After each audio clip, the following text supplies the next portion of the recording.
अपनी आत्मा की आवाज, अपने मन की आवाज बाहर निकालो। अगर आप आनंदित हैं तो आप बोलेंगे मैं आनंदित हूं। अगर आप खुश हैं, आप आनंदित हैं, तो आप कहें मैं बहुत आनंदित हूं। और अगर आपकी आत्मा, आपका मन, आपका हृदय परमेश्वर को धन्यवाद की भेंट अर्पित करना चाहता है तो तालियों के हालेलुया। साथ, छोटे छोटे बच्चे नहीं, परमेश्वर के सब छोटे बच्चे ही हैं। सब अपनी आंखों को बंद करें। अगला समय परमेश्वर ने हमारे जीवन में ठहरा दिया है कि हम उसकी महिमा कर सकें, उसके बड़े नाम को धन्यवाद की भेंट अर्पित कर सकें, उसके जिंदा जलाली नाम को, उसके पवित्र नाम को आज हम महिमा देने के लिए यहां पर इकट्ठा हुए हैं। मेरे खुदा, ये सुंदर मौका, ये घड़ी आपने हमारे जीवन में ठहराई है। हम आपको धन्यवाद करते हैं, आपके पवित्र नाम को महिमा देते हैं। धन्यवाद परमेश्वर, धन्यवाद परमेश्वर, धन्यवाद पिता, धन्यवाद। सब लोग अपनी आंखों को बंद करें और शांत होकर 30 सेकंड, 1 मिनट, जितना आपका मन करे शांत होकर आज परमेश्वर से आप बात करें। अपने हृदय की बात, अपने मन की बात, अपना बोझ जो भी आपके हृदय में है, जो भी आपके मन में कोई मनोकामना, कोई आपके मन की इच्छा है, कोई भी जरूरी बात जो आप परमेश्वर से कहना चाहते हैं, कोई भी अपने दिल की बात, बड़े लंबे समय से आप सोच रहे थे कि मैं आज परमेश्वर को अपने दिल की बात बताऊंगा। परमेश्वर ने ये मौका हमारे जीवन में ठहरा दिया है कि मेरी बेटी, मेरे बेटे, जब तू मेरे पास आएगा, जब तू मेरे समीप आकर आज तू प्रार्थना करेगा, मैं तेरी प्रार्थना को सुनूंगा। ये समय है, क्योंकि प्रभु ने कहा जहां 2 या 3 मेरे नाम से इकट्ठा होंगे, मेरी प्रेजेंस वहां पर होगी। खुदाबंद की आत्मा हमारे बीच में है। आप आनंद के साथ, विश्वास के साथ अपने दिल की बात, अपने मन की बात, जो भी आप कहना चाहते हैं, जो भी आज परमेश्वर से आप, जो भी, चाहे आपका मन टूटा हुआ है, परेशान है, दुखी, आप बीमार हैं, टेंशन में हैं, आप चंगाई मांग रहे हैं, आप कर्जे से छुटकारा मांग रहे हैं, आप कुछ भी मांग रहे हैं, या आप धन्यवाद करना चाहते हैं, या अपने परिवार की कोई ऐसी बात जो किसी से आप नहीं कह सकते, कोई अपनी गुप्त कोई ऐसी बात है जो मन में बोझ है जो आप नहीं कह सकते, ये समय है, आइए हम मिलकर प्रभु से बात करें, अपने दिल की बात उसके सामने रखें। वो हमारी बातों को सुनने वाला परमेश्वर है, हमारे बोझ को हल्का करने वाला परमेश्वर है। मैं आप सब से विनती करता हूं कि शांत होकर, एक मन होकर अपने दिल की बात, अपने मन की बात आप सामने रखें प्लीज। सब कहें, परमेश्वर मैं धन्यवाद करता हूं। सब कहें, परमेश्वर मैं धन्यवाद करती हूं। मैं बड़े आनंद के साथ आपको धन्यवाद देती हूं। आपने मेरे दिल की बात को आज सुन लिया है। आज आपने मेरे मन के बोझ को हल्का कर दिया है। सचमुच में मैं बड़ा हल्का महसूस कर रहा हूं। मैं धन्यवाद करता हूं, मेरा सारा बोझ आज हल्का हो चुका है। मेरे खुदा, मैं विश्वास करता हूं कि आज आपने मेरे दिल की बात को सुन लिया है, मेरी प्रार्थना को सुन लिया है। मैं धन्यवाद करता हूं, मैं धन्यवाद करती हूं। जो धन्यवाद कर रहे हैं वो तालियों के साथ, जो ऑनलाइन तालियों के साथ धन्यवाद करें और ऊंची आवाज से कहें हालेलुया। आइए, अगला समय परमेश्वर ने हमारे जीवन में ठहरा दिया कि हम उसके नाम को महिमा दें, उसके वचन को सुने। जो वचन परमेश्वर ने आज भेजा है, आज हम उसको सुनकर उसकी महिमा करें। हालेलुया। और वचन में जाने से पहले, आज प्रभु के कलाम को सुनने से पहले,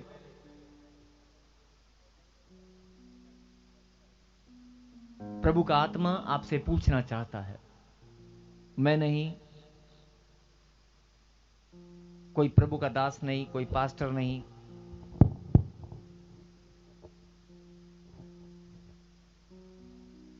कोई प्रभु का दास या कोई पास्टर नहीं, कोई इंसान या मनुष्य नहीं, कोई सेवादार नहीं, कोई सुसमाचार प्रचारक नहीं। आज सीधा सीधा परमेश्वर आपसे पूछना चाहते हैं, क्या तू मेरे पास आया है? क्या तू मेरे पास आई है? Yes. क्या तुझे इस बात पर यकीन है कि मैंने तुझे बुलाया है? Yes. मैंने तुझे लाखों की भीड़ में से चुन लिया है?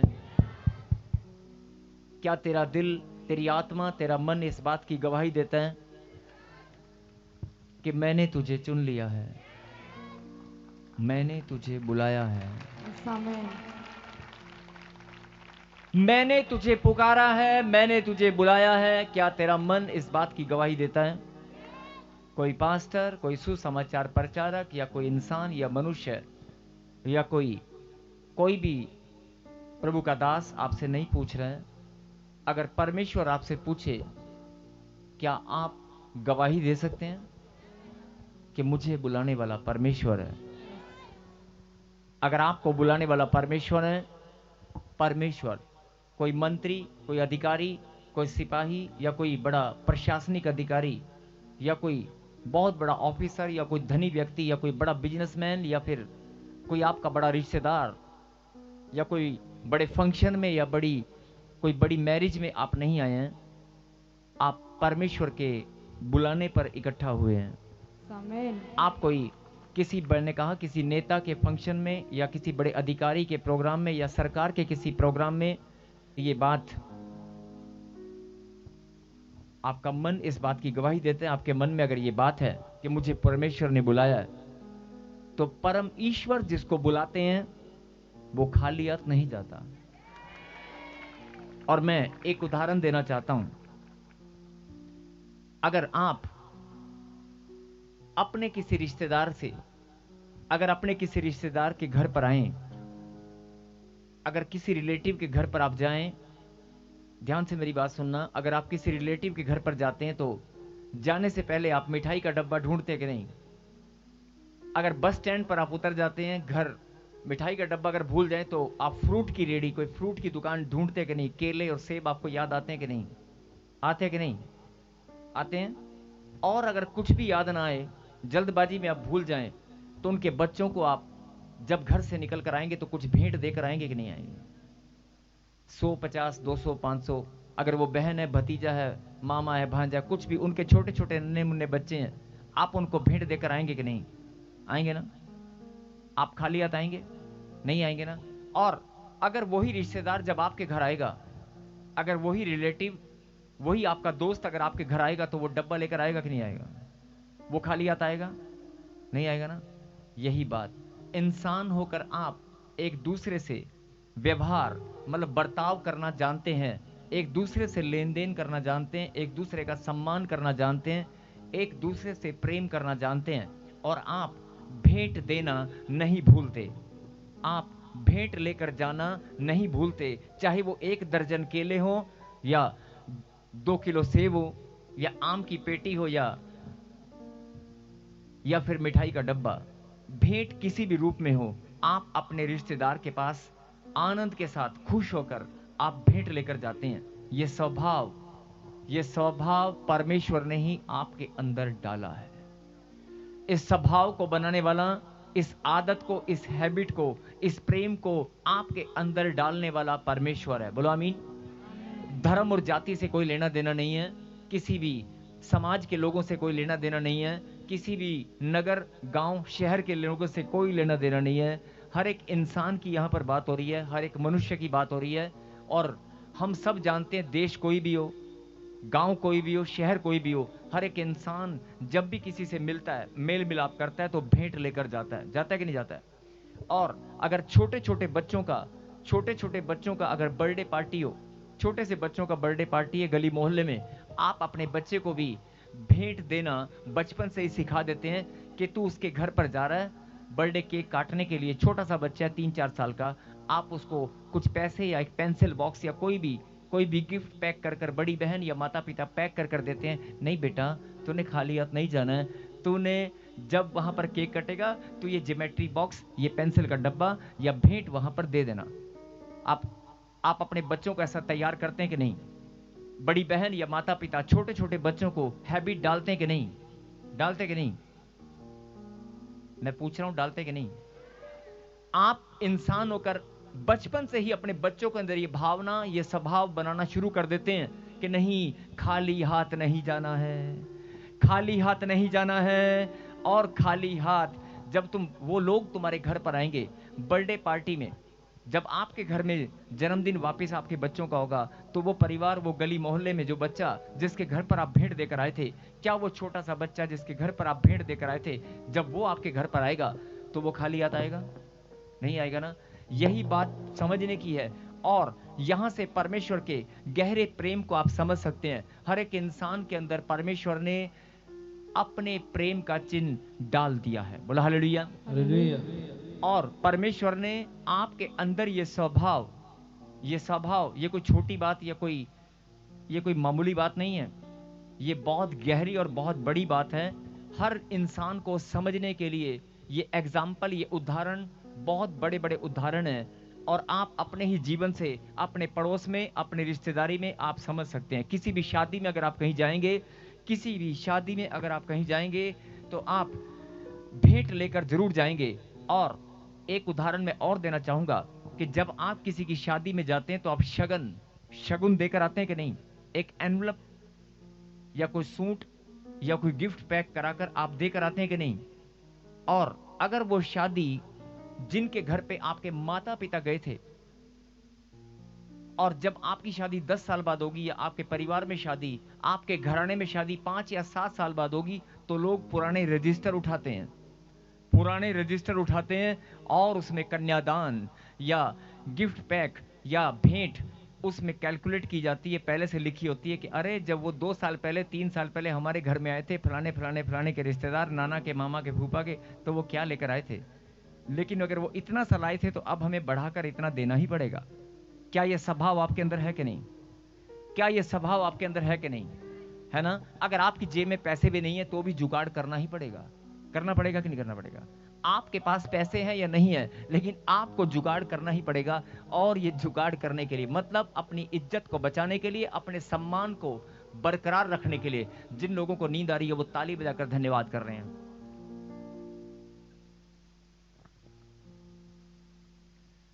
मैंने कहा जोरदार ताली बजाकर धन्यवाद कर रहे हैं जिनको नींद आ रही है। जोरदार जोरदार सब लोग बोल हालेलुया। हालेलुया। मेरी बात समझ रहे हैं? मैं ये बात क्यों बता रहा हूं? क्योंकि अगर आप इंसान होकर, मैंने कहा ना कि परमेश्वर के दिए हुए स्वभाव को अपने अंदर ग्रहण करते हैं और फिर उस स्वभाव के, उस परमेश्वर के दिए हुए गिफ्ट के अनुसार अपने जीवन में कितनी बार उस गिफ्ट को आप इस्तेमाल करते हैं आपको याद भी नहीं रहता। आप जरा सा ध्यान दें, जरा सा इस बात पर ध्यान दें कि आप रिश्तेदारों का पुराना रजिस्टर निकाल कर हिसाब किताब किया जाता है कि अगर साडे मामे दी कुड़ी दा विआह होया सीगा, साडे रिश्तेदारां विच ਇਹ ਵਿਆਹ ਹੋਇਆ ਸੀਗਾ, ਇਹ ਮੈਰਿਜ ਹੋਈ ਸੀਗੀ ਤੇ ਉਹਨਾਂ ਨੇ ਸਾਨੂੰ ਕਿੰਨਾ ਦਿੱਤਾ ਸੀਗਾ, ਉਹ ਕੀ ਲੈ ਕੇ ਆਏ ਸੀਗੇ, ਤੇ ਅਸੀਂ ਵੀ ਹੁਣ ਬਰਾਬਰ ਕਰਕੇ ਦੇਣਾ ਹੀ ਦੇਣਾ ਹੈ, ਅਸੀਂ ਤਾਂ ਵਧਾ ਕੇ देना है। बोल हालेलुया। हाँ जी, देना कि नहीं? ये स्वभाव परमेश्वर ने आपके अंदर डाल दिया है। धर्म और जाति से कोई लेना देना नहीं है। ये स्वभाव हर एक मनुष्य के अंदर है, हर एक बेटा और बेटी के अंदर परमेश्वर ने डाला है कि तू प्रेम कर। और हर एक इंसान इस प्रेम के कारण, इस स्वभाव के कारण लेना देना जानता है। जानता है कि नहीं? जानता है कि नहीं? बोल हालेलुया। और क्या आप कभी ऐसा हो सकता है कि आप इस लेन देन में जरा सी गलती कर दें? ऐसा हो सकता है? नहीं हो सकता ना। अगर पैसा नहीं होगा, अगर जुगाड़ नहीं हुआ, अगर भेंट नहीं होगी, तो आप जाने में बहाना बना देंगे। आप जाने में बहाना बना दोगे, अरे वो इस कारण से हम शादी में नहीं आ पाए थे, हमारे घर में बीमार हो गया था, है ना, कोई जरूरी काम आ गया था, हमारी गाड़ी खराब हो गई थी, अचानक कोई ऐसा हादसा हो गया था जिसके कारण मैं आ नहीं सका। आप अगर जुगाड़ या मतलब जो भेंट अगर आपके पास नहीं है तो आप झूठ बोल देंगे। लेकिन अगर आप जाएंगे तो भेंट लेकर ही जाएंगे, खाली हाथ नहीं जाएंगे। सही कह रहा हूं? हाँ जी, सही कह रहा हूं कि नहीं? आप झूठ बोल सकते हैं, आप बहाना बना सकते हैं, लेकिन जब भी आप जाओगे भेंट लेकर ही जाओगे। उसमें आपकी गरीबी कहीं नजर नहीं आएगी, उसमें आपका कर्जा नजर नहीं आएगा, उसमें आपकी परेशानी टेंशन नजर नहीं आएगी। आपकी इज्जत और मान सम्मान का सवाल है। आपके सम्मान का जब सवाल आ जाता है तो आप अपने सम्मान के लिए सबसे पहले क्या करते हैं?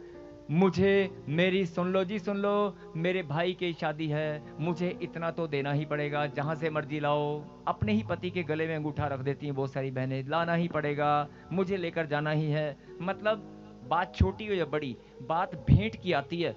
जब भेंट की बात आ जाए, जब गिफ्ट की बात आए, चाहे आपके दोस्त हैं, चाहे आपका आपका प्रोफेशनल लाइफ के अंदर, आपकी प्रोफेशनल लाइफ के अंदर, बिजनेस में, या फिर आप किसी जॉब में हैं, तो आप अपने स्टाफ को भी सम्मान देना जानते हैं, जानते कि नहीं? आप मुझे कोई भी एक इंसान ये बता दे कि मैं, अगर मुझे कोई भेंट देता है तो जब उसकी बारी आती है तो मैं भेंट नहीं देता। सब लोग देते हैं कि नहीं? आप लेन देन करना जानते हैं कि नहीं? जानते हैं ना? और आप इस लेन देन में बिल्कुल भी चूकते नहीं हैं, नहीं चूकते ना?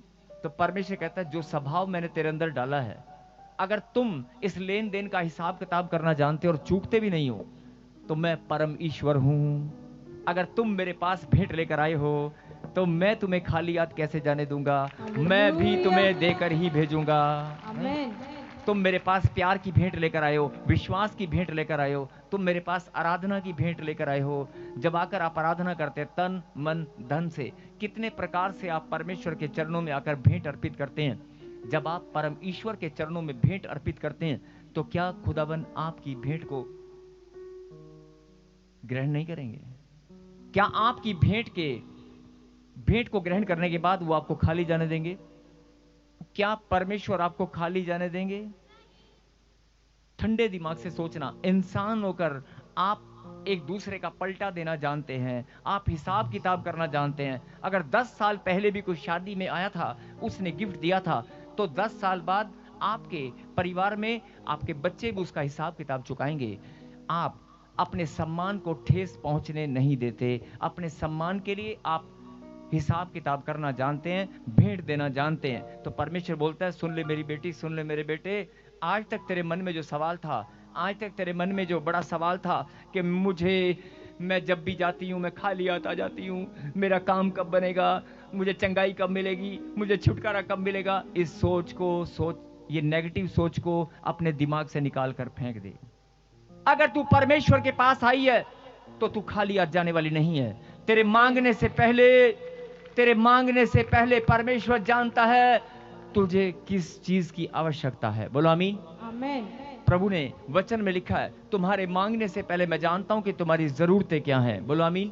आमेन। अगर इंसान होकर आपको मालूम है कि मेरे बेटे के पैर बड़े हो गए हैं, जूता छोटा हो गया है, और उसके स्कूल की फीस अभी मुझे देनी है, बिजली का बिल अभी मुझे देना है, और अगर आपको ये बात मालूम है कि मेरे बच्चे की मोजे अब फट गए हैं, मेरे बच्चों की शर्ट छोटी हो गई है, स्कूल की वर्दी अब छोटी हो गई या फट गई है, मुझे अगले साल या 2 महीने बाद नई लेनी ही पड़ेगी, या मेरे बच्चे को भूख लगी है, मुझे अभी वो आधे घंटे बाद आएगा चिल्लाता हुआ और दूध मांगेगा, मेरा पति घर पर आने वाला है और उसको रोटी बनाकर देनी ही पड़ेगी। आप अपने परिवार की जरूरतों को पहले से जानते हैं कि नहीं? पहले से जानते कि नहीं? जानते हैं ना? आप पहले से जानते कि मेरी मम्मी की साड़ी मुझे इस बार नई लेकर देनी है। वो बहुत लंबे समय से एक ही साड़ी में, 2 साड़ी में गुजारा कर रही है। आप बहुत लंबे समय से जानते हैं कि घर में किस चीज की जरूरत है। मेरे घर में बाथरूम में टाइलें या दीवार टूट गई है या पानी की टंकी लीक कर रही है, मुझे जरूरत है। आप अपनी जरूरतों को जानते कि नहीं? जानते ना? परमेश्वर ने भी वचन में लिखा है, तुम्हारे मांगने से पहले मैं जानता हूं तुम्हारी जरूरतें क्या हैं। और क्योंकि तू मेरी संतान है, तेरी जरूरतों को मैं जानता हूं। तू बीमार है, जादू टोना किसी ने कर दिया है, ये परिवार सामने बैठा है, कोई जादू टोना किसी ने कर दिया है, लेकिन परमेश्वर का आत्मा मुझे बोल रहा है, सुन, मैंने ही तुम्हें बुलाया है, मैं तुम्हें छुटकारा देकर भेजूंगा। जो बड़े लंबे समय से तुम्हारे चेहरे पर मुस्कान नहीं थी, वो मुस्कान आएगी। तुम्हारे में से कोई मुस्कान है क्या? कौन है मुस्कान? कौन है मुस्कान? ऐसे रोना नहीं, रोना। कौन है मुस्कान? मैं। तेरा नाम है मुस्कान। कितने लंबे समय से तुम रोते आए हो? आपके परिवार में आप बताएं कितने लंबे समय से आप रो रहे हो? बोलो बोलो बोलो। 5 साल से 5 साल से रो रहे हो, कभी हंस के नहीं देखा। मेरा खुदा बोल रहा है आज 5 मिनट भी नहीं लगेंगे, जीवन भर की मुस्कान तुझे देकर ही भेजूंगा। मैं हिसाब किताब करना जानता हूं, मैं परमेश्वर हूं। मैं तेरी भेंट को जो तू मेरे पास लेकर आया है मैं जानता हूं। जो तू मेरे पास भेंट लेकर आया है, विश्वास की भेंट, प्यार की भेंट, मैं जानता हूं। तेरे बोने को, तेरे विश्वास को मैं जानता हूं। अगर तू मेरे पास आया है तो मैं भी तुझे कुछ न कुछ देकर ही भेजूंगा, चाहे वो चंगाई है, छुटकारा, तेरी बढ़ोतरी है, कामयाबी, तेरी सफलता है, धन है, मान है, सम्मान है, मैं देकर ही भेजूंगा। भेजूंगा कि नहीं भेजूंगा? बोल हालेलुया, बोल हालेलुया, बोल हालेलुया। बहुत सारे लोग शंका में थे, बहुत सारे लोग, मेरे भाई का वीजा कब आएगा, नहीं, मेरी बहन का वीजा कब आएगा, मेरा घर कब बनेगा, मेरी नौकरी कब चलेगी, मेरी नौकरी कब, नहीं, मेरी मम्मी कब ठीक होगी। आप सवाल करते हैं, आपके मन में शंका बरकरार रहती है, छोटी छोटी टेंशनों से आप घिर जाते हैं और चिंता में चले जाते हैं। परमेश्वर का आत्मा आपको आज ये बताना चाहता है, सुन ले मेरी बेटी, सुन ले मेरे बेटे, चिंता में जाने की जरूरत नहीं है, रात को चश्मा लगाने की जरूरत नहीं है। बोल हालेलुया। आंखों पे चश्मा लगाने की जरूरत नहीं है। मैं सच्ची ज्योति का प्रकाश तुझे देना जानता हूं। बोला आमीन। बिना चश्मे के तुम देखने लगोगे। बोला आमीन। मतलब तुम्हारी आंखों पर जो शैतान ने चश्मा लगा दिया है, जो तुम मेरे वचन को ठीक से सुन नहीं पाते, देख नहीं पाते, अगर मेरी गहरी बातों को तुम सुन लोगे, समझ लोगे, तो मैं भी तुम्हें बताना चाहता हूं, तू 2 साल से, 3 साल से, 4 साल से मेरे ही पास आया है, मेरे ही पास आई है, और अगर तू मेरे पास आया है तो मैं भी तुझे देना जानता हूं, मैं भी तुझे देकर ही भेजूंगा। बोला हालेलुया। ये पूरा का पूरा परिवार, पवित्र आत्मा ने मुझे कहा कि जादू टोना, बहुत सारा जादू टोना, घर में बहुत सारी ऐसे आवाजें आती हैं, बहुत सारी। सुनो सुनो सुनो सुनो, कहां से आए हो आप बेटे? इधर करो, इधर इधर करो। सुनो, आप कहां से आए बेटे? यूपी से आए सर, संत कबीर नगर, खलीलाबाद। संत कबीर नगर से। चलिए, आप जहां से भी आए, सुने, पहली बार आए आप? मैं दूसरी बार, ये बच्चे सब पहली बार आए। सब पहली बार आए हैं। मुझे प्रभु ने अभी बताया कि ऐसे आपके घर में बहुत सारी आवाजें आती हैं, सांप भी दिखाई देते हैं, और सांप शरीर में चढ़ जाता है, ऐसे सांप चढ़ जाता है और बार बार शरीर में ऐसा लगता है कि सांप काट रहा है, मुझे सांप चुभ रहा है, ऐसे सांप लपट रहा है। किसी को सांप दिखाई देता है ऐसे? किसको महसूस होता है बेटे? सबको होता है। लेकिन परमेश्वर ने कहा कि अगर तुम मेरे पास आए हो तो आज तुम चंगाई लेकर ही जाओगे। आज अभी आप बता रहे थे 5 साल से मैं परेशान हूँ। जी सर। दर दर भटक कर आपने देख लिया, जगह जगह जाकर आपने देख लिया, लेकिन आज आपके चंगाई का दिन है, आज आपके छुटकारे का दिन है। आज परमेश्वर आपको चंगाई देकर ही रहेंगे। बोलो आमीन। आमीन। जो बहुत लंबे समय से आप परेशान थे, आज छुटकारा आपका होकर ही रहेगा। बोलो आमीन। आमीन। क्योंकि तू मेरे पास आई है, मैं देना जानता हूँ। बोलो आमीन। आमीन। मैं देना जानता हूँ, तू लेने वाली बन। बोलो आमीन। आमीन। ये खुदा की सामर्थ यीशु के नाम में छुटकारे की आशीष खुल चुकी है तू और तेरे घराने के ऊपर। बोला आमीन। अभी समय है प्रभु के वचन का। आप बैठ जाएं प्लीज, आप बैठ जाएं, यहीं पर बैठ जाएं प्लीज, यहीं पर बैठ जाएं, बैठ जाएं, बैठ जाएं, बैठ जाएं। आज अभी आप बैठ जाएं सब लोग। सुने ध्यान से। कितनों को ये विश्वास हो चुका है, कितनों को ये बात समझ में आ चुकी है, मेरा खुदा, चाहे हम पहली बार भी आए हो, चाहे हम बोझ में, चाहे हम टेंशन में है, चाहे हम नेगेटिविटी में है, चाहे हमारा बिजनेस बर्बाद हो चुका है, हमने अपना अकल बुद्धि का सहारा लेकर, अपनी अकल बुद्धि का सहारा लेकर बहुत सारे कामों में डिसीजन लिया और डिसीजन में हम फ्लॉप हो चुके हैं। हमें लगता है हमारे जीवन में कुछ गलत हो रहा है। कितनों को ऐसा महसूस होने लगा है कि हमारे जीवन में बहुत सारे काम गलत हो रहे हैं, कुछ भी ठीक नहीं हो रहा है, कुछ भी ठीक से चल नहीं रहा है। मैं कोशिश करता हूँ, हिम्मत करता हूँ, लेकिन कुछ भी ठीक से नहीं हो रहा है। और कई लोगों को ऐसा लगता होगा कि यार मुझे तो बार बार विपत्ति का सामना करना पड़ता है, मेरे घर में बीमारियां क्यों घुसकर बैठ गई है। मैं ठीक होता हूं तो मेरी मम्मी, अगर मेरी मम्मी ठीक होती है तो मेरे पापा ठीक होते हैं, तो घर में मेरे बच्चे कुछ ना कुछ, कोई ना कोई बीमार रहता है। मेरा पैसा जो मैं कमाता हूं, वो जितना मैं कमाता हूं आधे से ज्यादा बीमारियों में चला जाता है, आधा ईएमआई में, लोन की ईएमआई में चला जाता है। मुझे समझ में नहीं आ रहा कि मेरे पैसा, मेरे बरकत कहाँ चली गई है, मुझे कुछ भी समझ में नहीं आ रहा है। मैं वक्त के थप्पड़ खा खा कर अभी तक कैसे चलता आया हूं मैं नहीं जानता। ऐसे बहुत सारे लोग निराशा में होते हैं, बहुत सारे लोग टेंशन में होते हैं। आज पवित्र आत्मा आपको बताना चाहता है कि मेरी बेटी, मेरे बेटे, अगर तू मेरे पास आया है, अगर तू मेरे पास आया है तो मैं तेरे बोने को, तेरे विश्वास को, तेरे आने को जानता हूं। मैं भी तुझे खाली हाथ जाने नहीं दूंगा। बोला आमीन। और निकालें प्रभु के कलाम से इब्रानियों की किताब 12वां अध्याय, इब्रानियों की किताब 12वां अध्याय, और उसमें क्या लिखा? परमेश्वर पिता द्वारा ताड़ना। बोला हालेलुया। परमेश्वर पिता द्वारा ताड़ना, 12वां अध्याय और उसकी 5वीं आयत को हम पढ़ेंगे। Yes, hallelujah. और तुम उस उपदेश को जो तुमको पुत्रों के समान दिया जाता है भूल गए हो। आगे चल बेटे। हे मेरे पुत्र, प्रभु की ताड़ना को हल्की बात ना जान, और जब वह तुझे घुड़के तो सांस ना छोड़। बोला हालेलुया। ये वचन परमेश्वर ने आपको क्यों भेजा है? आज परमेश्वर ने आपको ये वचन क्यों दिया है? जब मैं प्रार्थना कर रहा था तो मैंने भी प्रभु से पूछा कि मुझे वचन प्रभु आपने क्यों दिया है?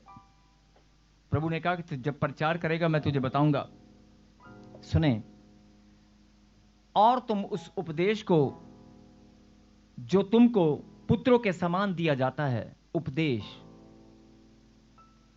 और तुम उस उपदेश को जो तुमको पुत्रों के समान दिया जाता है भूल गए हो।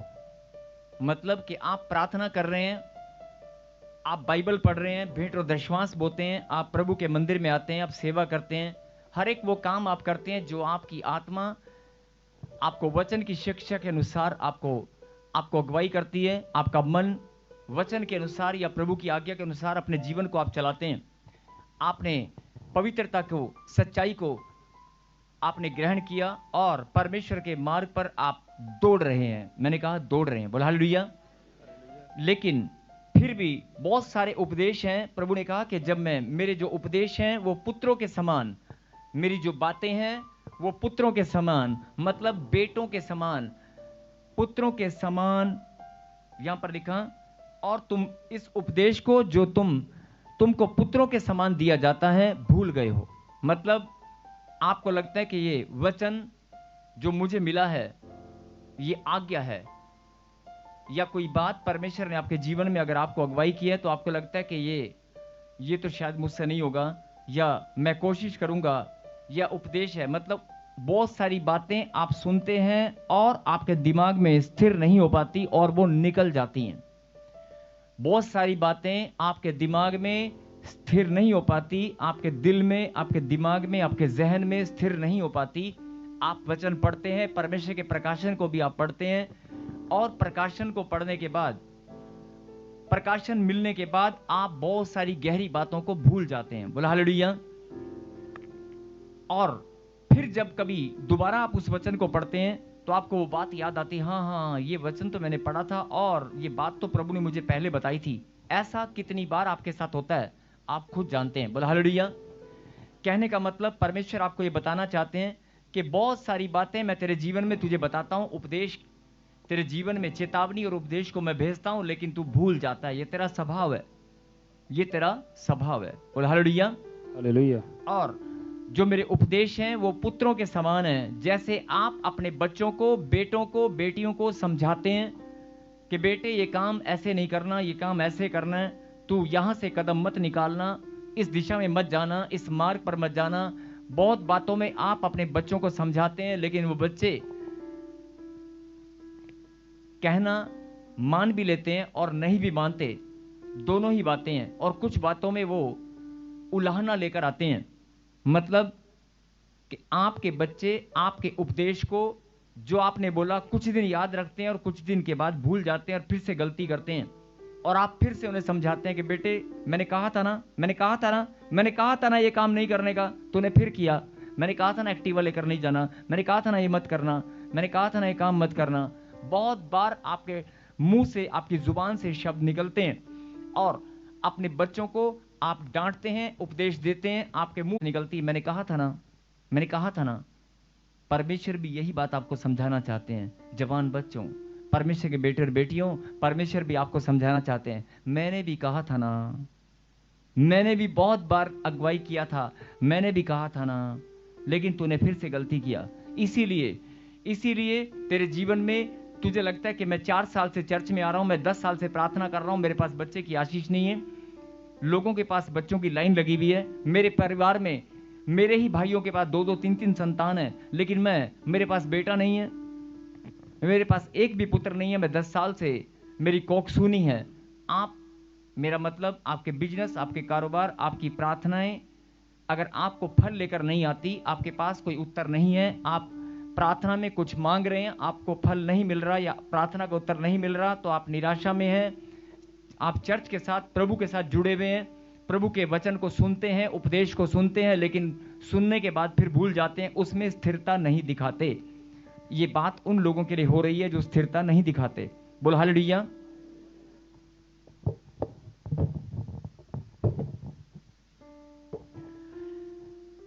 और तुम उस उपदेश को जो तुमको पुत्रों के समान दिया जाता है, तुम भूल गए हो। हे मेरे पुत्र, प्रभु की ताड़ना को हल्की बात न जान। ये वचन आज प्रभु ने आपके लिए, हम सब के लिए भेजा है। हे मेरे पुत्र, प्रभु की ताड़ना को हल्की बात न जान। बोला आमीन। हे मेरे पुत्र, प्रभु की ताड़ना को हल्की बात न जान। अब कई लोग कहेंगे कि ये बात हमें क्यों बताई गई है, ये ताड़ना यहां पर हमें क्यों बताया गया है, ये ताड़ना से कि हमारा क्या लेना देना है। तो मैं बताना चाहता हूं कि जब आप,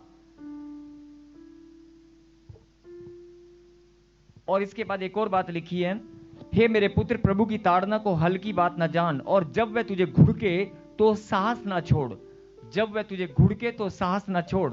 मतलब एक एग्जाम्पल लेकर आप समझेंगे कि जब आपके माता पिता जब आपको डांटते हैं, आपको कुछ बोलते हैं, कुछ समझाते हैं, उपदेश देते हैं, तो जैसे बच्चा, ये स्वभाव है, जैसे बच्चा धीरे धीरे बड़ा होता है, वैसे वैसे उसको अपने माता पिता के उपदेश कड़वे लगने लगते हैं। जैसे जैसे बच्चा बड़ा होने लगता है, उसको माता पिता की बात कि तू पढ़ ले, कि एक ही बात को आप रिपीट क्यों कर रही मम्मी, मुझे नहीं पता क्या, मैं नहीं जानता हूं क्या, मैं नहीं जानता मुझे पढ़ना है, ये मेरा टाइम सोने का खाने का, मैं नहीं जानता हूं, मैं बड़ा हो गया, मुझे भी मालूम है मेरा एग्जाम है, बार बार मुझे टोकना बंद करो मम्मी। बहुत सारे बच्चे पलटकर जवाब देते हैं।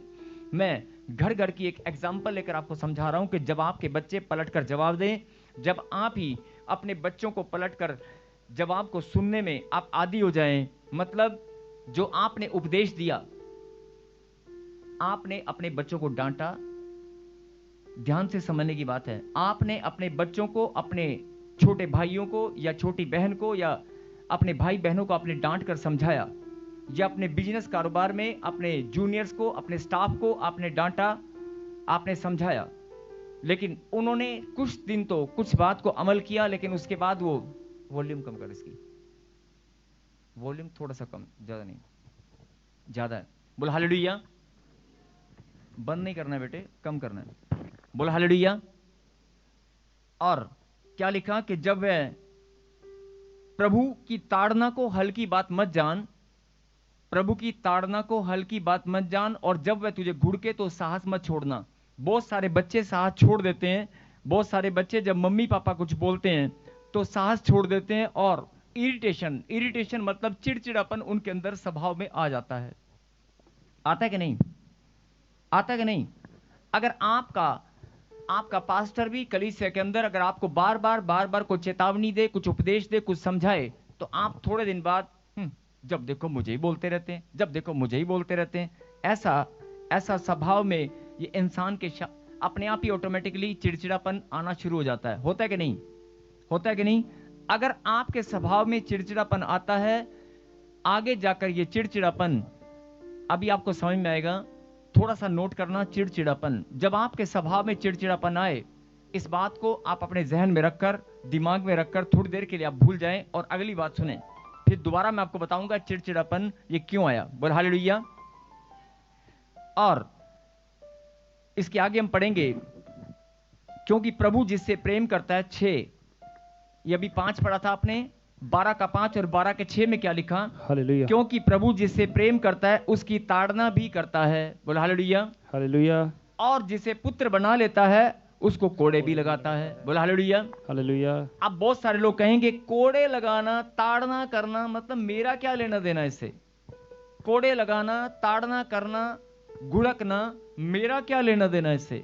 मैं प्रभु मुझे ऐसा क्यों करेंगे? बहुत सारे लोग ऐसा सोचते हैं। और उदाहरण मैं फिर से माता पिता और बच्चों का दे रहा हूं कि जब बच्चे कहना नहीं मानते और माता पिता बार बार उपदेश देते हैं, और फिर जब उपदेश देना खत्म हो जाता है, उपदेश उनके सिर के ऊपर से चला जाता है।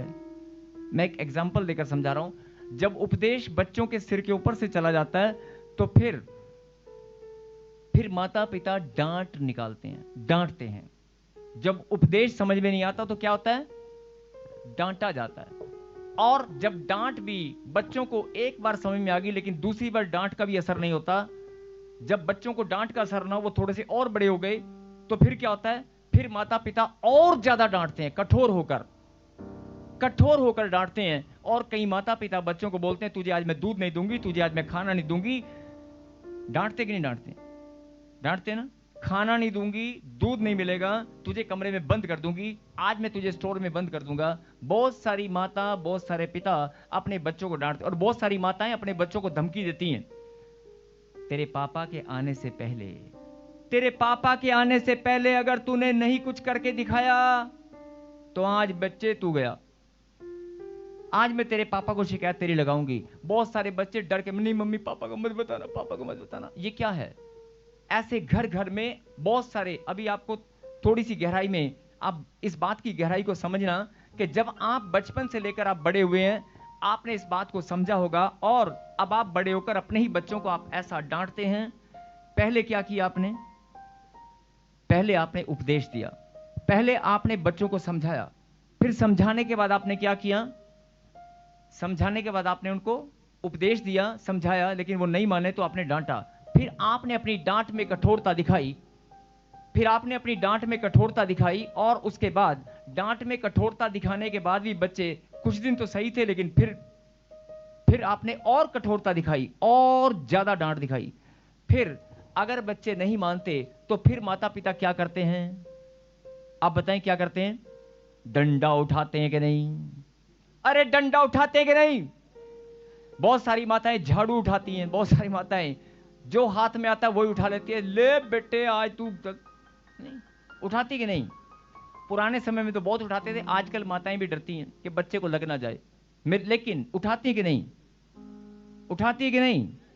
जो ऑनलाइन देख रहे हैं, उठाते कि नहीं? मेरे कहने का मतलब है कि जब, ध्यान से सुने, जब माँ बाप उपदेश दें, समझाएं, बच्चे को समझ में ना आए, फिर माता पिता क्या करते हैं? डांट लेकर आते हैं। फिर डांट का स्वरूप बढ़ जाता है। फिर डांट का स्वरूप जब बढ़ जाता है, फिर बच्चा नादानी में कहना नहीं मानता और थोड़ा और बड़ा हो जाता है, उसको उस डांट का कोई असर नहीं होता, डांट की कठोरता और बढ़ती है। फिर जब वो भी समझ में नहीं आती, थोड़ा और बड़ा हो जाता है, वो कॉलेज में जाने लगता है या स्कूल से थोड़ा 9वीं 10वीं 8वीं में चला जाता है या और बड़ा हो जाता है, तो फिर क्या होता है? फिर माता पिता उसे दंड देते हैं। दंड देते कि नहीं? थप्पड़ या चांटा भी लग जाता है कि नहीं? सबके घर की कहानी है, लगता है कि नहीं? लगता है ना? अब जरा ध्यान से सुने, क्या अगर चांटा लगने के बाद, थप्पड़ लगने के बाद 2 घंटे 3 घंटे का रोना खाना पीना छोड़ देना, और उसके बाद क्या आप अपने माता पिता को गाली देते हैं? क्या आप अपने माता पिता को धक्का मारते हैं? क्या आप अपने माता पिता दोष लगाते हैं? थोड़ी देर बाद आपको वही डांट, कुछ दिनों के बाद वही डांट में आपको समझ में आता है कि नहीं, मेरे माता पिता ने अगर डांटा नहीं होता, अपने माता पिता पर आपने दोष लगाया, उस टाइम आपको डांट और आपकी मार, आपका थप्पड़, आपका अपमान आपको लगा होगा, आपका चिड़चिड़ापन आया होगा। आपको उस समय लगता है कि नहीं यार, ये तो नहीं, मेरे माता पिता अच्छे नहीं है। आप हो सकता है उस समय दूसरों के साथ शेयर करते हैं कि मेरी मम्मी मुझे मारती है, मेरी मम्मी मुझे मारती है, मेरे पापा मुझे मारते हैं। लेकिन जब आप बड़े हो जाते हैं, जब आप थोड़ा समय बिता लेते हैं, तो वो बात आपको समझ में आती है कि नहीं, मेरी माँ मेरे पिता की डांट बहुत अच्छी थी, ठीक है नहीं थी? उस डांट में अगर मैंने और ज्यादा शिक्षा ग्रहण किया होता तो मैं और भला होता कि नहीं होता? अब समझने की बात क्या है कि परमेश्वर भी यही बात समझा रहे हैं कि देख, जब तू मेरे सामने होता है, मैं तेरे जीवन में तुझे बहुत बार उपदेश देता हूं, मैं तुझे बहुत बार समझाता हूं, मैं बहुत बार तुझे समझा कर उपदेश दे देकर वचन के द्वारा बहुत बार मैं तुझे समझाता हूं, लेकिन कुछ बातें तुझे समझ में आती हैं, लेकिन कुछ बातें में तू फिर से गलती कर देता है, कुछ बातों में तू फिर से गलती करता है, थोड़ा और बड़ा होता है, थोड़ा और समय बीतता है प्रभु में जब तू बढ़ता है। जैसे बचपन से बच्चा बढ़ रहा था, ऐसे प्रभु में भी आप बचपन बिताते हैं और बढ़ते हैं। आपके कदम बचपन से जवानी की ओर प्रभु में भी बढ़ते हैं। समय 1 साल का है चाहे 2 साल का है, जब आप प्रभु में बढ़ते हैं तो आप परमेश्वर आपको भी उपदेश देते हैं, आपको भी वो डांट लगाते हैं, आपको भी वो थप्पड़ लगाते हैं, आपको भी वो ताड़ना करते हैं। क्या करते हैं? वो डांट, वो थप्पड़ जो आपके माता पिता की ओर से था, वो डांट और थप्पड़ परमेश्वर की ओर से ताड़ना है। बोला हालेलुया। और बड़ी सुंदर बात यहां पर लिखी है, क्योंकि प्रभु जिससे प्रेम करता है, मेरे पीछे कहें, क्योंकि प्रभु, ऊंची आवाज से कहें, क्योंकि प्रभु जिससे प्रेम करता है उसकी ताड़ना भी करता है। बोला आमीन। और अगर आगे आप वचन में आप पढ़ेंगे, इसी वचन में आप कंटिन्यू करेंगे तो आपको आगे एक लाइन और मिलेगी, अगर तेरी ताड़ना नहीं हुई ना तो तू पुत्र नहीं है। अगर परमेश्वर तुझे प्रेम करते हैं तो तेरी ताड़ना होकर रहेगी। बोला हालेलुया। अब ये ताड़ना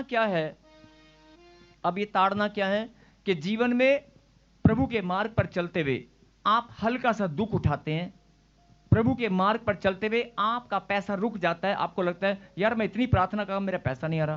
प्रभु कुछ बातों को होने देते हैं, आपकी समस्याओं को थोड़ा सा अगर लंबा समय हो जाए, आप जरा सा दुख दर्द पीड़ा को थोड़ा सा और उठाने लगे, आपका हृदय जब टूटने लगे, या कोई गांठ, गिल्टी, पथरी, रसोली आपको दर्द पीड़ा दे, जब आपको बुखार, टाइफाइड दवाई काम ना करे, जब आपको बवासीर की प्रॉब्लम या कोई भी गांठ, कोई भी दर्द पीड़ा आपके जीवन में 2 महीने ठहर जाए, 2 महीने जब आप दर्द में तड़पेंगे, आप रो रो कर प्रार्थना करेंगे कि मैं इतनी प्रार्थना करता हूं, मेरा परिवार भेंट और दशवांश भी देता है, मुझसे क्या गलती हुई है, मुझसे क्या गलती हो गया। परमेश्वर नीचे आकर तुम्हें थप्पड़ नहीं लगाएंगे।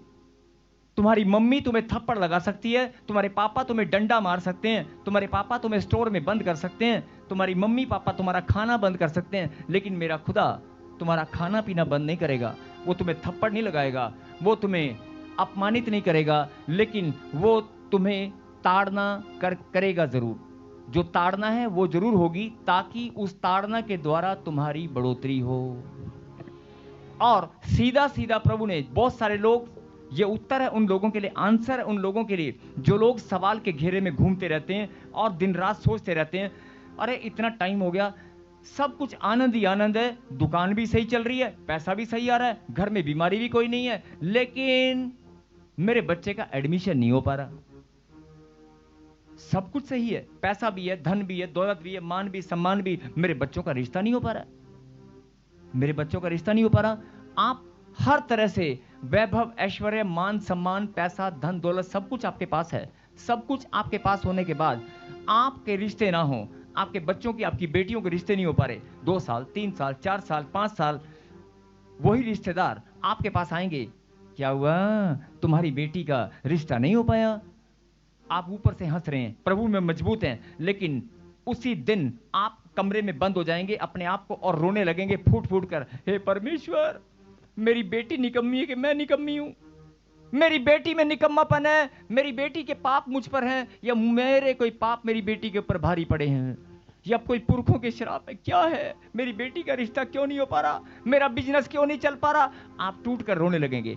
आपको लगता है मैं इतनी प्रार्थना करता हूं। बहुत सारे लोग, अब दूसरा एग्जांपल प्रॉपर्टी को लेकर, खास तौर पे ध्यान से सुना, प्रॉपर्टी को लेकर जो लोग, मेरी प्रॉपर्टी क्यों बिक नहीं रही है, मैं इस प्रॉपर्टी को बेचना चाहता हूं। अरे तेरे बाप ने मेहनत की कमाई कर करके, खून पसीने की कमाई करके वो प्रॉपर्टी बनाई थी, तेरा अधिकार नहीं है, तू उसे बेच दे। आज तूने फैसला लिया मैं इसे बेचना चाहता हूं। और अगर प्रॉपर्टी नहीं बिकी तो बैंक वाले पता नहीं क्या कर देंगे, बैंक वाले पता नहीं क्या कर देंगे। बहुत सारे लोग मायूसी में चले जाते हैं और क्या मालते मालूम है, मैं नहीं जाऊंगा चर्च, 4 साल हो गए मुझे प्रभु में प्रार्थना करते हुए, सब कुछ मेरे पास है, अब मेरी हालत इतनी पतली हो गई है कि मैं एक प्रॉपर्टी को बेचकर अपना बैलेंस सीधा करना चाहता हूं। मैं अपनी प्रॉपर्टी को बेचकर, एक प्लॉट को बेचकर, जिससे मेरे मकान को बैंक वाले कब्जा ना कर लें, उसका लोन भी खत्म हो जाएगा, मेरे घर में शादी, जो आने वाली शादी में खर्चा है वो भी उतर जाएगा, मेरे बच्चे के विदेश जाने का खर्चा है वो भी उतर जाएगा, और 2-4 लाख रुपए मुझे बच भी जाएंगे। एक प्रॉपर्टी मेरी प्लॉट में 3 साल से बेचने का कोशिश कर रहा हूं, मेरी प्रॉपर्टी बिकने का नाम नहीं ले रही है। आपकी मायूसी दिन प्रतिदिन बढ़ती जाएगी, बढ़ती जाएगी, बढ़ती जाएगी। आप अपने बच्चों को जो उसका सही ध्यान से सुने। बहुत सारे लोग जब कोई बात प्रभु की ओर से होती है तो ध्यान भटकता है। अगर तुम्हारा ध्यान भटकता है तो अपने आप को अपनी आत्मा में चेक करें। अगर प्रभु की बात जब आपको समझ में, पवित्र परमेश्वर आपके जीवन में अपनी बातों को समझाने के लिए जब आपको समय देते हैं, आप जब बाइबल पढ़ने का समय, जब वचन को सुनने का समय, उस समय आपका ध्यान जरूर भटकेगा। आप समझ जाए इस बात को कि अगर आपका ध्यान भटक रहा है तो इसका मतलब आप कमजोर हैं। और अगर आप प्रॉपर्टी को बेचना चाहते हैं और आप प्रार्थना कर रहे हैं कि मेरी प्रॉपर्टी बिक नहीं रही, तो मैं सवाल करना चाहता हूं, प्रॉपर्टी एक ब्लेसिंग है कि नहीं? जमीन जायदाद एक ब्लेसिंग है कि नहीं? बोलिए, है कि नहीं? अगर जमीन जायदाद प्रॉपर्टी एक ब्लेसिंग है, आपके बच्चे आपकी संतान क्या है? बोलिए, ब्लेसिंग है कि नहीं? है कि नहीं? आप अपने बच्चों को बेचने की प्रार्थना कर सकते हैं, तो आप प्रॉपर्टी को बेचने की प्रार्थना कैसे कर सकते हैं? आप धन की व्यवस्था के लिए परमेश्वर से मांगना शुरू करें, प्रॉपर्टी को बेचने के बजाय। जिस प्रॉपर्टी को परमेश्वर ने आपके पुरखों को दिया, जिस जमीन जायदाद को, उनकी मेहनत, उनके खून पसीने की कमाई, परमेश्वर ने उनको आशीष दिया, आप उसको बेचना चाहते हैं। अगर हो सकता है परमेश्वर की इच्छा ना हो, वो आपको कहीं और से धन देना चाहता है, लेकिन आप जिद पकड़ कर बैठे हैं, नहीं मुझे बेचना है, मुझे बेचना है, मुझे बेचना है। ऐसी बहुत सारी गलतियां निकल कर आएंगी, बहुत सारे उदाहरण आपके पास आएंगे जिसके सामने आपको अपनी गलतियां महसूस होंगी। नहीं, हाँ शायद मैं गलत हूं, तभी मेरी ताड़ना हो रही है। ताड़ना मतलब वो समय जब, जैसे तुम्हारे माता पिता ने उपदेश दिया, तुम्हें समझ में नहीं आया, फिर डांट पड़ी, फिर तुम्हें दंड दिया, ऐसे तुम्हारे जीवन में मसीह में आने के बाद, प्रभु में आने के बाद जब आप छुटकारा ठीक से ना पाए, जब आपकी बढ़ोतरी ठीक से ना हो पाए, आपके बच्चे, आपको लगता है कि एडमिशन, इस कॉलेज में मेरा एडमिशन होना चाहिए, मेरे बच्चों का अच्छे मार्क्स आए हैं, सबका एडमिशन हो गया, मेरे बच्चे का क्यों नहीं हुआ? एक ही पेपर में मेरा बच्चा कैसे कम मार्क्स ला सकता है? नहीं, मतलब जब आपके दिमाग में सवाल ही सवाल हो, आप हैरान हो जाएं कि ऐसी प्रॉब्लम क्यों हो रही है। कुछ बातों को परमेश्वर आपके जीवन में होने देते हैं। अगर कुछ दुख, दर्द, पीड़ाएं, कुछ तकलीफ आपको सहन करनी होती हैं, वो परमेश्वर की योजना का हिस्सा है। मैं सारी नहीं बोल रहा हूं, लेकिन कुछ प्रॉब्लम अगर आपके जीवन में आ चुकी हैं तो आप मायूसी में न जाकर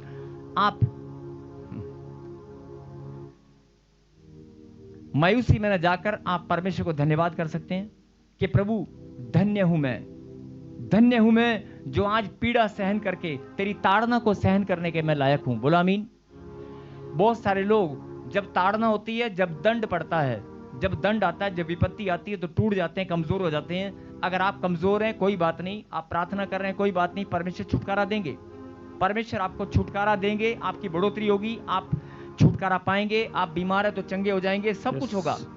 लेकिन जो समय परमेश्वर ने आपके जीवन में ठहराया है, और क्या लिखा, हे पुत्र, ध्यान से सुनना, हे पुत्र मेरी ताड़ना को हल्की बात मत जान। अब ये बात क्यों, अभी मैं समझाता हूं।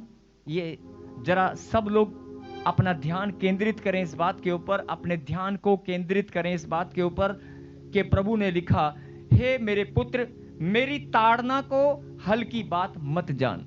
ये हल्की बात क्यों लिखा गया? ताड़ना को हल्की बात मत जान, ये बात यहां पर क्यों लिखी गई है? अगर ताड़ना से तुझे समझ में आ गया तो तू दंड से बच जाएगा। मेरी बात समझ में आ रही है? माता पिता ने जैसे उपदेश दिया, नहीं समझ में आया, फिर माता पिता ने डांट लगाई, नहीं समझ में आया, फिर माता पिता ने आपको दंड दिया।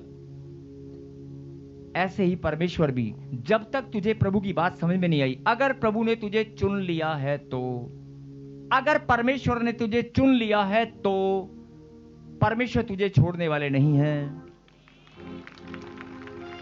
उसने वचन में क्या कहा? मां, दूध पिलाने वाली मां तुझे छोड़ सकती है, लेकिन मैं तुझे ना कभी छोड़ूंगा ना त्यागूंगा। अब मैं छोड़ने वाला तो हूं नहीं।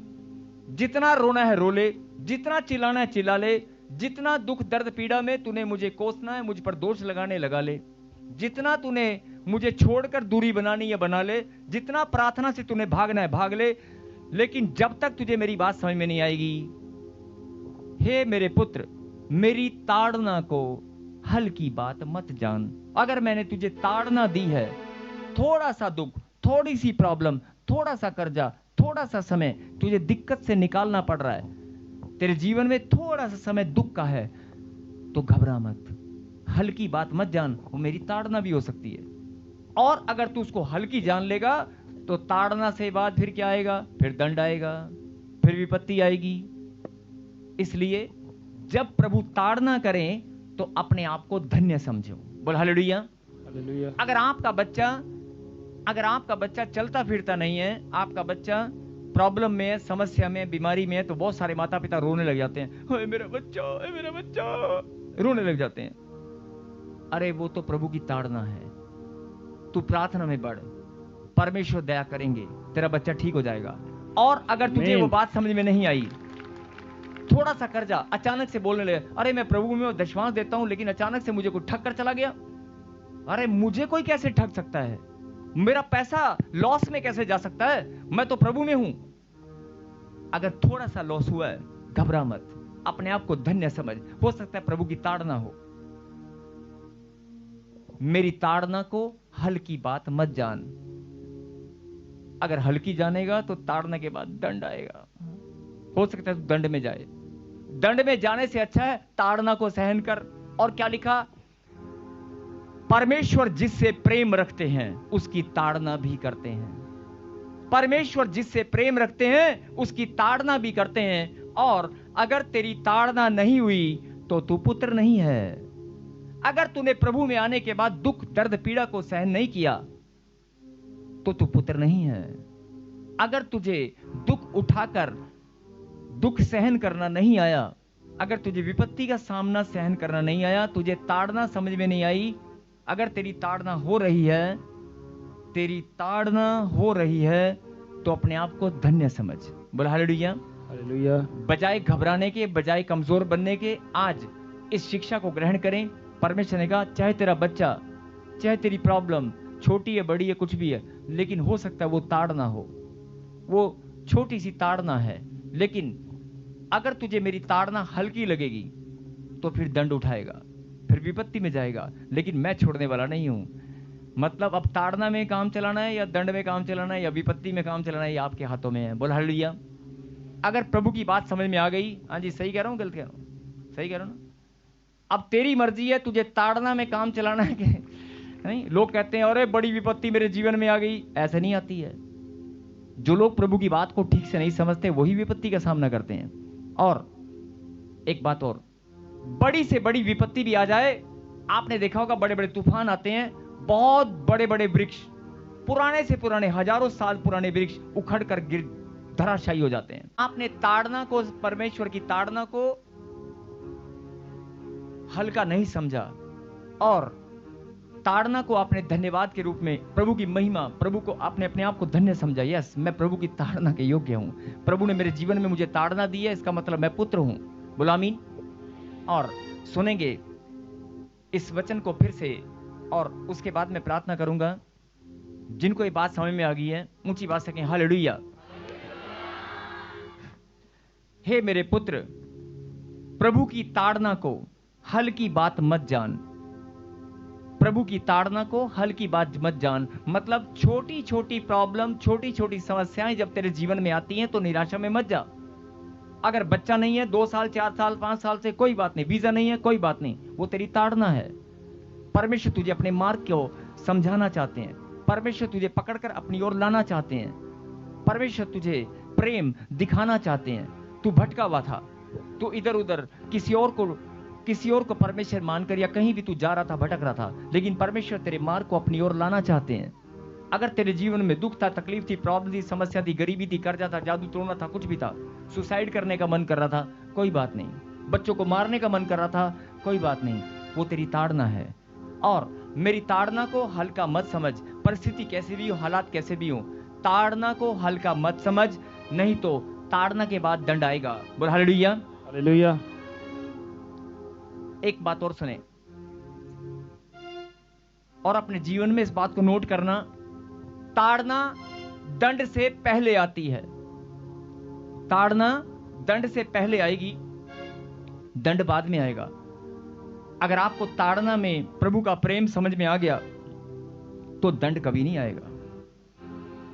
अगर ताड़ना में परमेश्वर का प्रेम और परमेश्वर से आपको अपना रिश्ता समझ में आ गया,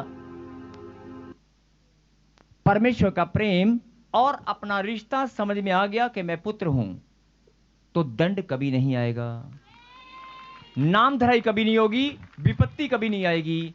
और अगर ताड़ना में आपको अपना रिश्ता समझ में आ गया, तो मैंने कहा ना कि दंड कभी नहीं आएगा। जो दंड में लोग बोलते हैं ना कि दंड के शरीर का हिस्सा किसी ने बोल दिया काटना पड़ेगा, किसी ने बोल दिया ऑपरेशन करना पड़ेगा, अरे तेरा किडनी पथरियां तेरी सारी निकाल कर किडनी निकालनी पड़ेगी, ये दंड है। अरे तेरे शुगर के कारण तेरा पैर काटना पड़ेगा, ये दंड है। एक्सीडेंट के कारण बहुत सारा तेरी गाड़ी टोटल लॉस हो गई, ये दंड है। अगर मैं फिर बोल रहा हूं कि अगर प्रभु की ताड़ना को हल्की मत जान, हल्के में मत ले। अगर ताड़ना तेरी हुई है तो प्रभु तुझे समझाना चाहते हैं कि मेरे बेटे अपना ध्यान मेरी ओर कर, मेरे वचन की ओर कर। बोल हालेलुया। हालेलुया। और क्योंकि प्रभु जिससे प्रेम करता है उसकी ताड़ना भी करता है। लिखा है परमेश्वर जिससे प्रेम करते हैं उसकी ताड़ना भी करते हैं। बोलो आमीन। मतलब अगर आपके जीवन में कोई दुख तकलीफ या समस्या आई थी तो वो परमेश्वर का प्रेम है। वो ताड़ना देकर परमेश्वर तुझे समझाना चाहते हैं, मैं हूं, मुझे याद रख, मुझसे प्रेम कर। बोलो आमीन। आमीन। और मैं फिर बोल रहा हूं कि दंड से पहले ताड़ना है और ताड़ना के बाद ही दंड है। बोलो हालेलुया। हालेलुया। और जिसे पुत्र बना लेता है उसे कोड़े भी लगाता है। बोलो हालेलुया। तो कितनों को ये बात समझ में आ गई है? जोरदार ताली बजाकर प्रभु को महिमा दें। हालेलुया।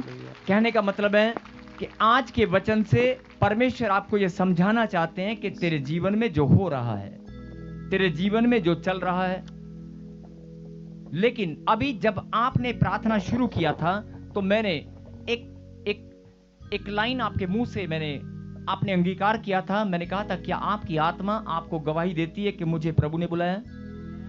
क्या आपकी आत्मा आपको गवाही देती है कि प्रभु ने बुलाया? यस। अगर प्रभु ने बुलाया है तो फिर मैंने ये भी बताया था कि खाली हाथ नहीं जाओगे। आमीन। बोला था ना, आपको बताया था ना अभी थोड़ी देर पहले। आपकी आत्मा, आपका मन आपको गवाही देता है, आपका हृदय कि नहीं मुझे प्रभु ने बुलाया है। प्रभु ने बुलाया कि नहीं? अगर प्रभु ने बुलाया तो मैंने एक उदाहरण देकर समझाया था, केले, मिठाई का डब्बा, नहीं, शगुन, अभी बहुत सारे एग्जाम्पल मैंने दिए थे। समझाया था ना कि आप रिश्तों का लेन देन हिसाब किताब करना जानते हो तो परमेश्वर बोलता तू मेरे पास आया और तूने धन्यवाद की भेंट, आराधना की, प्रार्थना की भेंट मेरे पास बोई है, तो मैं तुझे खाली हाथ जाने दूंगा नहीं ना।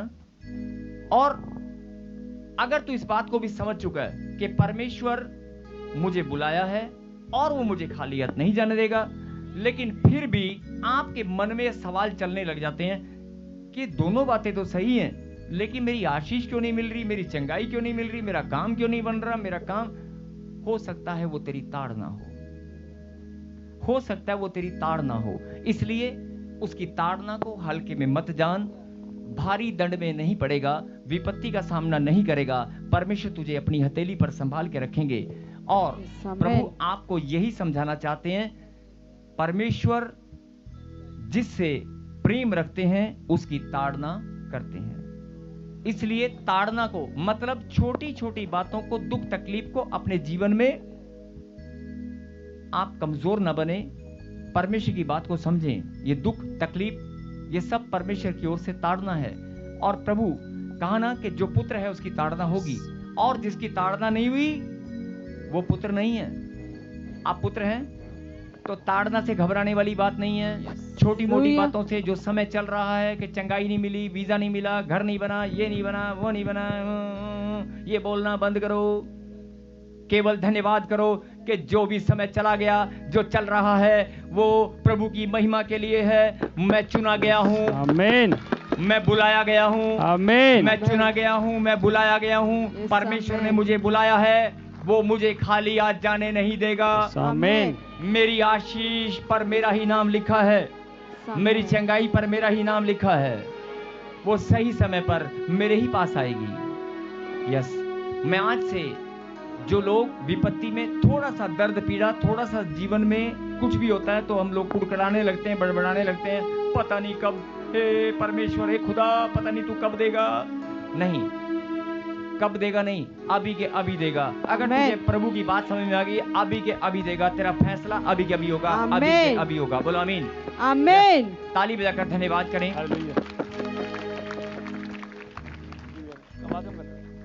ताली बजाकर धन्यवाद करें, ऊंची बात से कहें, परमेश्वर, परमेश्वर, मैं धन्यवाद करता हूँ, मैं धन्यवाद करता हूँ, मैं आपकी ताड़ना को आपकी ताड़ना को आज धन्यवाद करता हूँ, आज धन्यवाद करता हूँ, अपनी ताड़ना के लिए, अपनी ताड़ना के लिए, जीवन की हर एक छोटी मोटी प्रॉब्लम के लिए, हर एक समय और समस्या के लिए, हर एक समय और मैं धन्यवाद करता हूँ।